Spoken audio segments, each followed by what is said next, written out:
बिस्मिल्लाहिर्रहमानिर्रहीम। अस्सलाम वालेकुम एंड वेलकम बैक।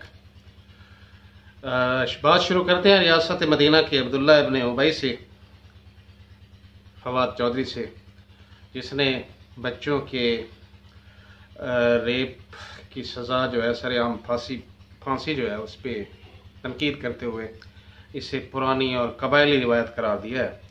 और आज उसने ट्वीट पे एक शेर ट्वीट किया है कि यारों की हुज्जतें हूँ कि गैरों की तोहमतें, जिस रंग में रहा हूँ नुमाया रहा हूँ मैं। अब्दुल्ला इब्न उबई भी नुमाया रहा था, फिरौन, शद्दाद, नमरूद और इस किस्म के जो लानती लोग होते हैं वो इबलीस हो गया, ये नुमाया ही रहते हैं। वापस आते हैं अपने सिलसिला की तरफ, जो पार्ट 2 है लानती लीडरों के हवाले से।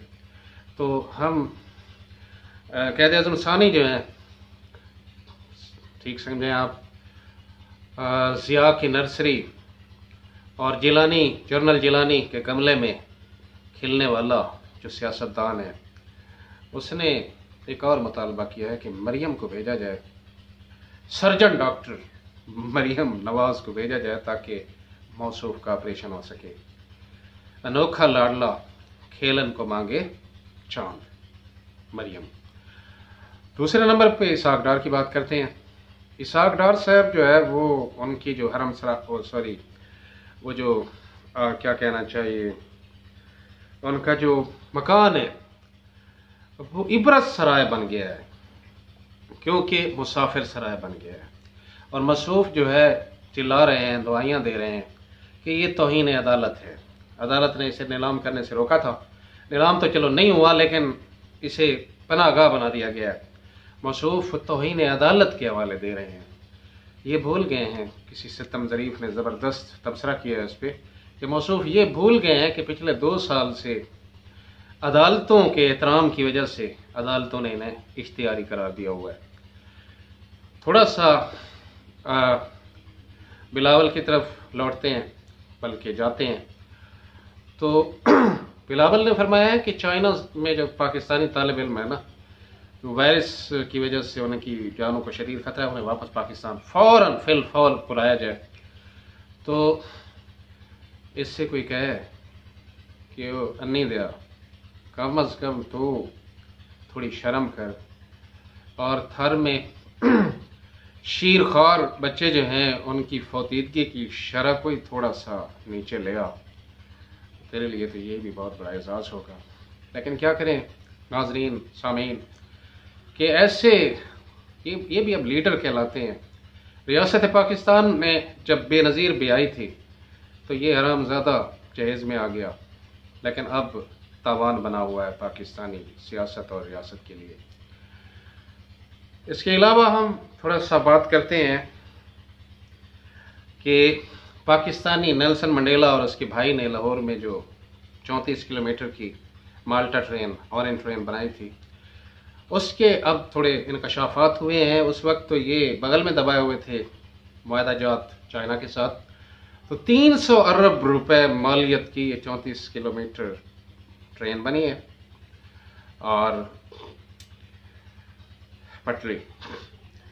और दूसरे नंबर पे ये है कि 6 अरब सालाना सूद है इस पे, और 11 अरब माहाना सब्सिडी देनी पड़ेगी पंजाब हुकूमत को।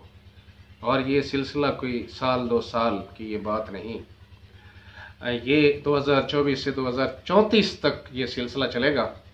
तो हमें ये तरक्की के समराज जो हासिल हो रहे हैं, इमरान खान किस किस कंजर से निपटे।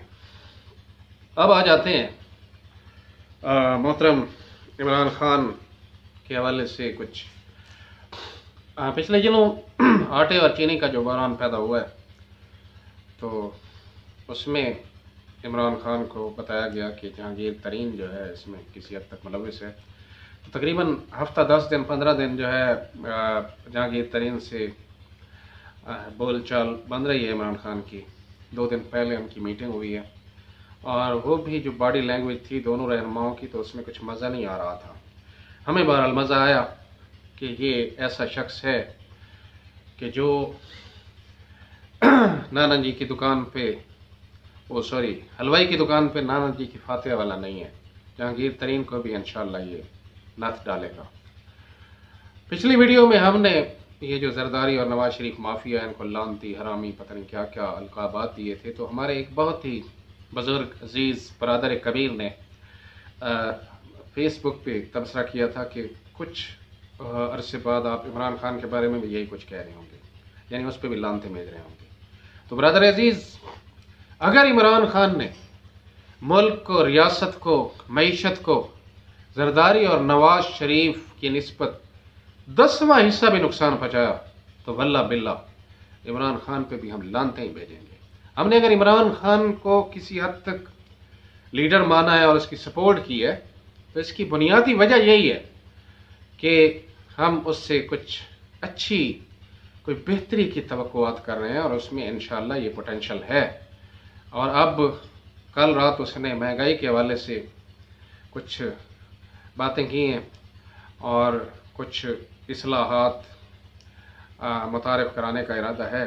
दुआ करें कि ये महंगाई का जिन जो है, जो पिछली हुकूमतों के कर्जों की वजह से यहाँ तक पहुँचा है, और लल्लू किस्म के जो चहल पटवारी किस्म के अवाम होते हैं, वो इमरान खान के मथे जड़ देते हैं।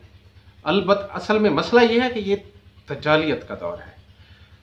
रिवायात और आसार में है कि जब दज्जाल आएगा तो मेरी उम्मत का 1/3 हिस्सा उसके साथ शामिल हो जाएगा।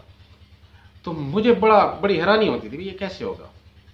अब जब मैं सरदारी और नवाज शरीफ की हवारियों को देखता हूँ, इमरान खान जैसे मर्द मुजाहिद, मुल्क को, मिल्लत की तरक्की के ख्वाह को जब वो कोस रहे होते हैं और उन नाजू सरदारी और फजल रहमान की तारीफ़ें कर रहे होते हैं, तो मुझे उन रिवायात की सकाहत पे बड़ा भरोसा हो जाता है कि ऐसा होगा। मुसलमान भी दज्जाल के पीछे चलेंगे। दज्जाल और दज्जालियत है क्या? देखिए, आप सुनते हैं कि जो जेवरात होते हैं चांदी के, उनकी सोने का पानी चढ़ाया जाता है, इसे दजल कहा जाता है। इसे इलेक्ट्रोप्लेटिंग कहा जाता है। मलम्माकारी या मलमाकारी, दोनों तलफ़ुज़ हमने सुने हुए हैं। तो ये वही बात इमरान खान वाले के गधे पे पेंट करके जेबरा बना दिया गया। अब नवाज शरीफ भी कोई लीडर है। जो लोग, शहबाज और नवाज कभी अपने वालिद के कारोबार में हिस्सेदार नहीं रहे, तो हिस्सेदार से मुराद है कि हैंड, कोई हाथ नहीं माटा कभी, मकसद है। अब इनकी जो है, आप 80s और 90s के टैक्स रिटर्न देखें, इनके टैक्स गोशवारे देखें, इन्होंने अपने कारोबार को हमेशा खिसारे में शो किया है। तो लोग कहते हैं जद्दी पुश्ती रईस है, वह इनके कारोबार तो खिसारे में रहे हैं। जद्दी पुश्ती रईस कैसे थे कि इन्होंने बाहर जायदादें ली 5 बड़े आज़मों में। लिहाजा ये दजल है, मीडिया है, अखबारात हैं, इनके खरीदे हुए टट्टू हैं जो इन्हें मसीहा बना के पेश करते हैं। अवाम को इनके चेहरों से नकाब उतार के हमें अवाम को दिखाना होगा। दुआ करें अल्लाह पाक हमारा और इमरान खान का हामी और नासिर हो।